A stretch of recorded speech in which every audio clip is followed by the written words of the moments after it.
And now, ladies and gentlemen, we move on to the next NEDEX special session. And this is transformation and disruption. That's correct. It's transformation and disruption. Then, now, and next. And to deliver this session, ladies and gentlemen, it's my honor to welcome to the stage the chairman of ANAROCK Property Consultants, Mr. Anuj Puri.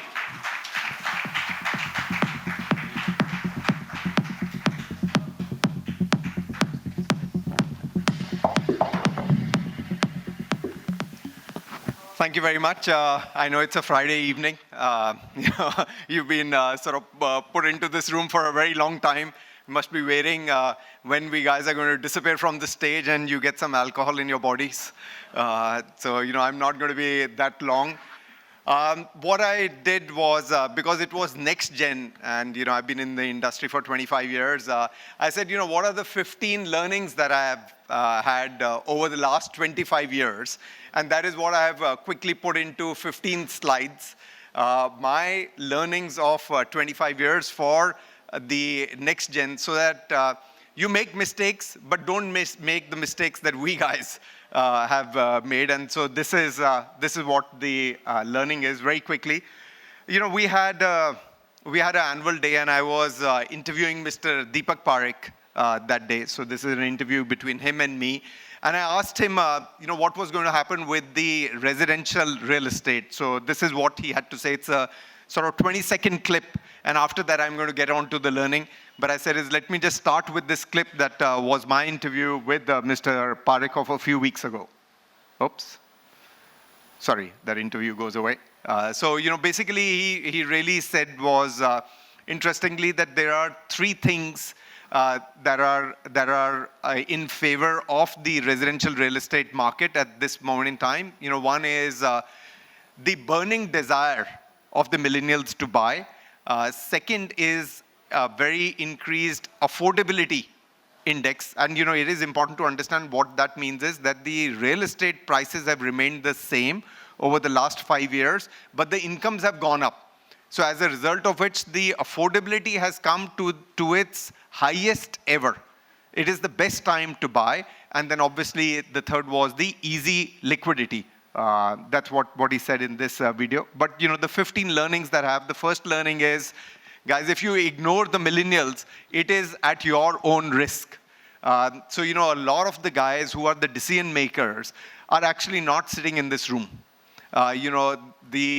The guys are outside, whilst the buyers are the guys who are largely in this room, about your age, the millennials. And that's where I thought there is a dichotomy, that we are the guys who are producing it, but you are the guys who are largely going to buy in terms of the age profile. And there is a dichotomy, because then you're thinking from an age group of 50 plus guy, whilst you're actually delivering to someone in the late 20s, early 30s. So it is important to make sure that you have the millennial in your mind. That's the first one. Second is, guys, remember this point. It's a very, very, very important point, and it has taken down many developers in Bombay. Many developers in Bombay have come down because of this very point, which is the greed of FSI. Every time that you have met up with a guy and he stalled the project because there's more FSI that is going to come in, this FSI greed is what has brought down a lot of the developers in Bombay City. Do not try and maximize. You maximize the FSI, which means increase in the cost of construction, which means that much more longer time, and hence that much more interest cost that you have to pay, and also the sales cycle becomes long. And if you start to add up everything, it just becomes a demerit to have more FSI. Third, make sure that you have right till the end the ability to construct it. Don't start the project if your finances aren't tied up. Again, in Noida, Greater Noida, this is where the problem has happened, is a lot of the projects started thinking is that we will be able to sell as we go and we'll be able to complete it through the sales cycle stopped, as a result of which the project stopped, as a result of which the developer is in jail. So make sure, that you are not starting the project unless there is full visibility of a financial closure. Fourth is, guys, the big point, and I'm a big believer of this, is if you do not invest in technology, you're going to be passe. you guys are going to be in this business for the next 20, 30 years. Don't think that the way business is being done today is the way business is going to be done 20 years later. It'll absolutely change. In my opinion, 95% of the business, the way that we are doing it today, will not be there even 10 years later. Only 5% will be there. And that is because this technology will disrupt. I mean, we started only 4 or 5 years ago. We're selling 21,000 homes. I mean, who would have ever thought that you could sell 21,000 homes? We're the largest seller, bigger than any developer in India in terms of the sales, just because we invested in technology. That's all. Just because you invested in digital. That is, so we were telling you guys, invest. This is not only say, you think it's word. It is here to come. Concentrate on your core business, which means if you are residential, concentrate on residential. Don't go into various things like hotels, big offices, big retail malls, and concentrate on the geography that you have. Is if you spread yourself too thin across the board, it does have a problem. Many of the developers did go and expand multi-geographies. Everybody has discovered that it's that much more important to stay in your core geography because the taste of the customer is different, the regulations are different, the approval process is very, very different. And it is globally, by the way. It is not India only. It is globally for every developer. Whenever they've expanded, they found it very difficult to expand. So try and stay in your core geography, core product. Keep a big eye on the cost, guys. This cost is really swelling. The inflation is really starting to hit. Do not have big fat, costs that are there within your overall project. Try and bring it down. This is more so for the Bombay guys because the prices are so high that you think a little bit of pilferage, little bit of fat is acceptable.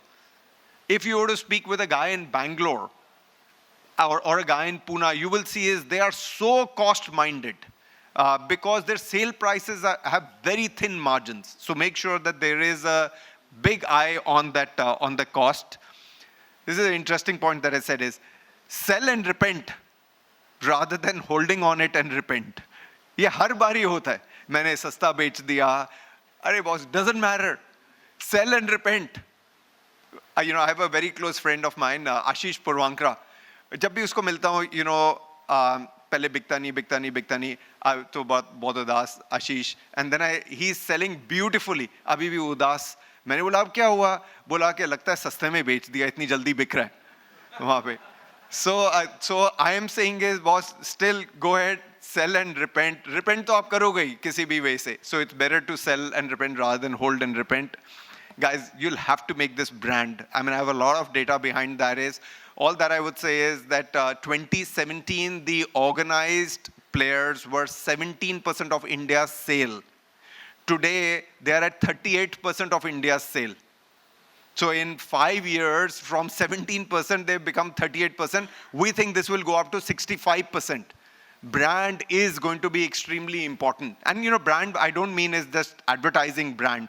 I mean corporate governance. I mean discipline, ethics, financial governance, customer centricity. That is what the brand is. Interesting point, guys. Whilst I said is focus on the core, there's one different angle that is coming up is this alternatives. Try and see these are new asset classes where there's nobody. For example, co-living. For example, data centers. Big time. And this is only in the last 2 years. This is only COVID time these data centers has started, or warehousing or industrial. These are some of the asset classes that as youngsters you should look at it. And you can specialize only in this. So that's why I said is alternatives can become your mainstream. A lot of people say is that big will eat the small. I agree that consolidation is taking place, but I do not agree that big will eat small. It is going to be is whoever is more disciplined, whoever delivers, whoever has customer centricity is the one who will consolidate. Many big players have gone.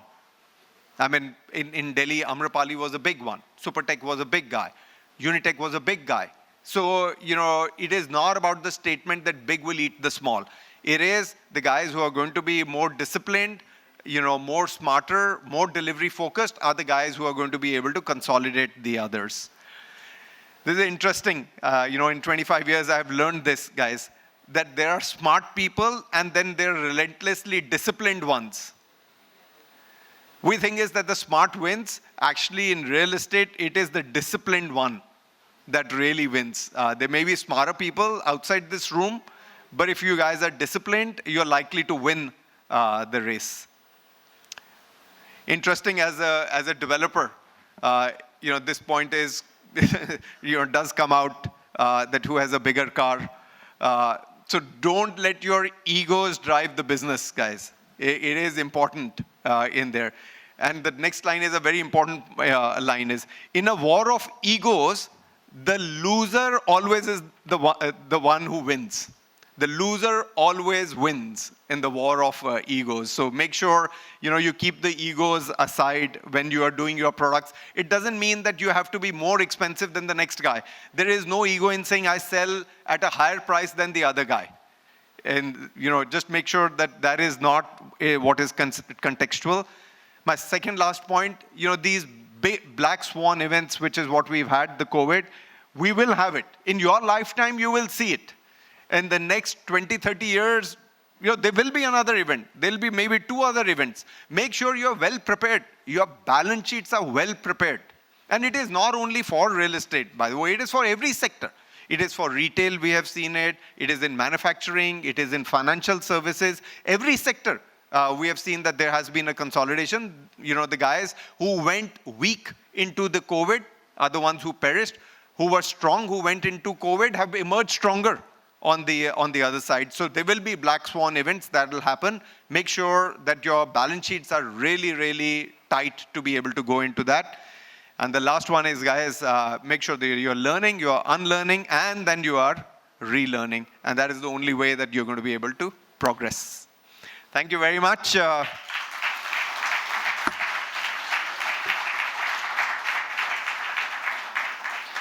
I'm bang 14 minutes, 30 seconds. Thank you. Thank you very much, sir. And we couldn't have had a better session with you. It was outstanding. Thank you for sharing what you did. Can I please request Maulik Morzaria to join us on stage and present Mr. Puri with a token of appreciation.